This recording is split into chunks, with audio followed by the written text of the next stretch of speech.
Welcome everyone, my name is Jacob. Thank you for joining me. This is Hunt Detail. If you are listening to this on a podcast platform, I want to encourage you to check out the Hunt Detail YouTube channel. There's an incredible amount of content there, gear reviews, etc., including the video version of this podcast.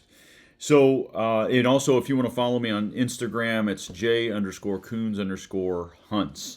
So, right now, there are roughly 335 million people in the United States. And of that, 29 million roughly play fantasy football. And that might include you, and that's okay. And 25 million of that 335 million are golfers, and that might be you as well, and that's okay. Nothing wrong with golfing or fantasy football. But I don't do either, and if you're like me, I have little time for those sorts of things. And when you look at the number of bow hunters in the country, it's a paltry 3.7 million. And so my point in sharing this, again, 29 million fantasy football, 25 million golfers, 3.7 million bow hunters. And my point in sharing this is that you, my friend, have chosen the road less traveled, a much more difficult and lonely path. I mean, there are things that you can get out of fantasy football or golf, or you pick any other sort of hobby or sport or whatever you want to call it, that people could be involved in. They're redeeming things that come out of that. But when it comes to bow hunting or just hunting in general, it can be really difficult. It can be a grind, and it requires grit. It creates grit. It's not easy. It is challenging, and as I mentioned, it is the road less traveled. And so and let's be honest, if I have a tag and it's not filled, it's binary. I have failed. Like failure or success in hunting is absolute. It's black and white. There is no gray. You've either filled that tag or you haven't, and if you haven't, you failed, and if you did, you succeeded. And there's no way around it. And if you think there is, I'm going to disagree with you. And I think if you don't lean into failure and own it, then you're not really going to learn from it, and you're not going to evolve, and you're not going to get better. And so I wanted to give maybe some subjectivity to it in terms of growth. So let's say you filled a tag or you didn't fill a tag, but you on an individual level are the only one that should really be caring about that. It's not really anybody else's concern whether you filled a tag or not. I mean, obviously your family wants you to fill a tag and all of that, but what I want to propose to you, and I'm not expecting anybody to actually do this, but hear me out, is a point system, a metric for your own internal dialogue, for your own internal evaluation in terms of how your season went. And so here's what I propose. Let you take a guess as to how many sits you've had this year, and maybe a guess as to how many sits you had last year. And I'm just going to say, let's say I had 40 sits. That's 20 evening, 20 morning sits. If it was a full day, then that counts as 2 sits. Or if you want to count it as 3, I don't really care. But you come up with the number of sits that you've had, or the number of hunts since September through January, or October through January, or whatever the length of your season is. And maybe it's 40, maybe it's 50, maybe it's 20, depending on what you've got. And so anytime you've had an interaction or an encounter with any deer, give yourself a point. And maybe it was a doe family, maybe it was a buck, maybe it was a whole bunch, maybe it was does and bucks and whatever you want to do. Give yourself 1 point. And then if you filled a doe tag this year, give yourself 2 points. And for every doe tag you filled, give yourself an additional 2 points. And for any buck that you've shot, give yourself 3 points. And if you don't want to weight it that way, you don't have to. If you want to weight them the same, 2 and 2 for a buck and a doe, I don't really care, but you get you get my drift. And then if you shot a buck of exceptional quality, maybe it's a buck that you were targeting, regardless of the size. Let's say, it was a 100-inch buck, but it was a target buck for you, depending on it was representative of a mature whitetail in your area, or maybe it was a Pope and Young, or maybe it was a Boone and Crockett, but give yourself 4 points for that. And so what I would encourage you to do is add those numbers up. So let's say I had 40 sits, and out of those 40 sits, I had 30 encounters. Like my batting average this year was really high in terms of encounters, at least by my standards. I did kill a buck, so I got another 3 points for that. I haven't killed a doe, but I fully expect to by the season's end. But I'm not going to give myself points for that yet. So if I calculate that up, 30 plus 3 is 33, and 33 divided into 40, which would be 40 sits, my batting average is 82.5%. And so for yourself, you can do the same thing and say, okay, I had 30 sits or 40 sits or whatever, and I came up with, I had interactions and encounters this many times, and I didn't fill a tag, but my score was 50%. Out of the 40 sits, I had 20 encounters, or whatever that number comes out to be. And then I would encourage you to reflect on what it was last year. And if you look at what you think you would have scored last year to what you would have scored this year, then you could probably see a little bit more, in an objective way, your growth.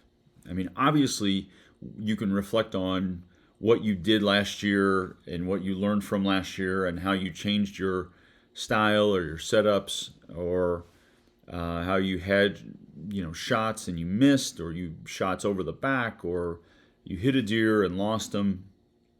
But I think my point in sharing this is that I think while filling a tag, hunting season is, success or failure is binary.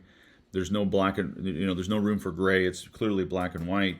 It is an opportunity for us to sort of evaluate what we learned, how we grew, how we got better in terms of our woodsmanship, in terms of our gear, in terms of our hunt success, our encounters, and how it potentially sets us up for next year as we move into sort of shed season and scouting season and turkey season and all of those things until next fall.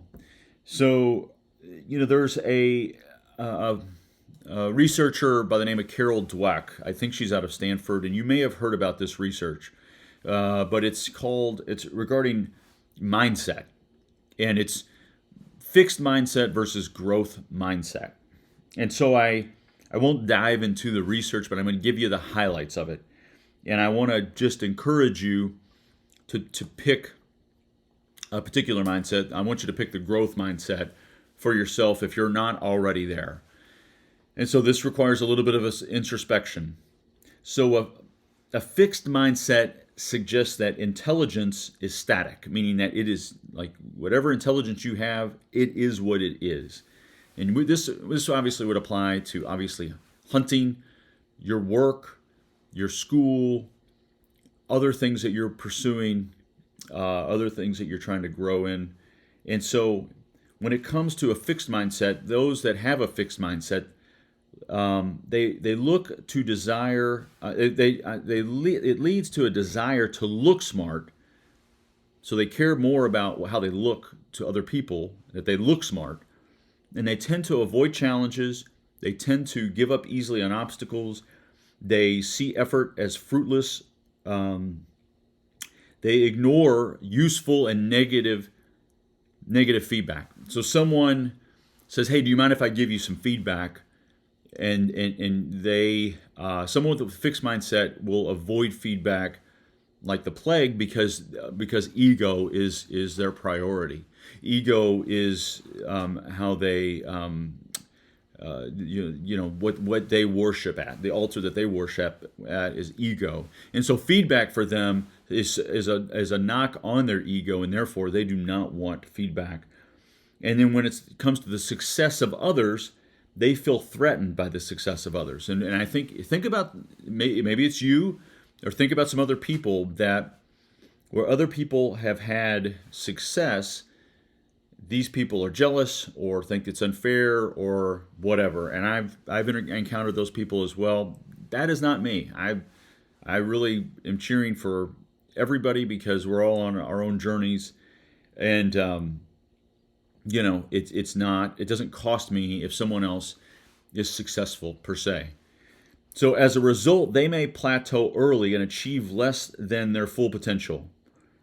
This is a deterministic view of the world. So that's the fixed mindset. Growth mindset, which is really part of, it's in the title of this podcast, that in terms of growth mindset, intelligence, the thought is that intelligence can be developed.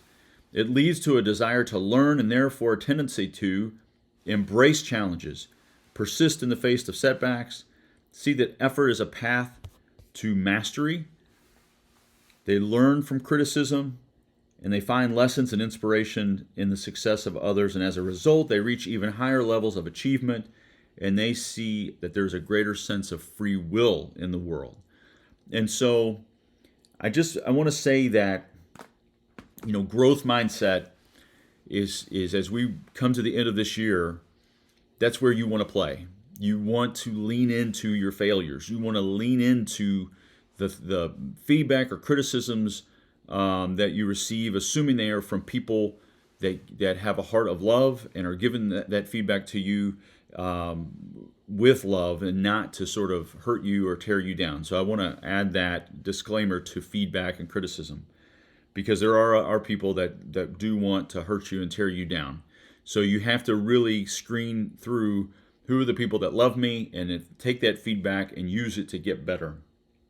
And I've been I also listen to podcasts, and I hear about folks that are awestruck when they meet somebody and these are hunting podcasts, for gosh sakes. They're awestruck when they met somebody that's, a TV hunter or whatever. And that's kind of weird, in my opinion, to be awestruck, because again, with the growth mindset, you can be, it's really linear in my opinion, that it's a function of effort and time.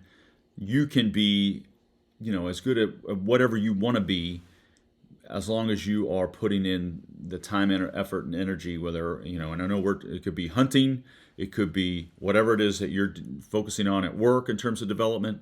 But I leave you with that because I think it's important.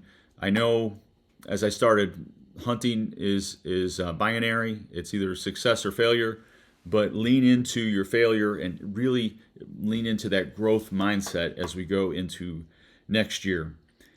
Please like, share, and subscribe. Thank you all for joining me. I will provide an update on my own hunting endeavors soon. And best of luck the rest of the season. Thank you all again.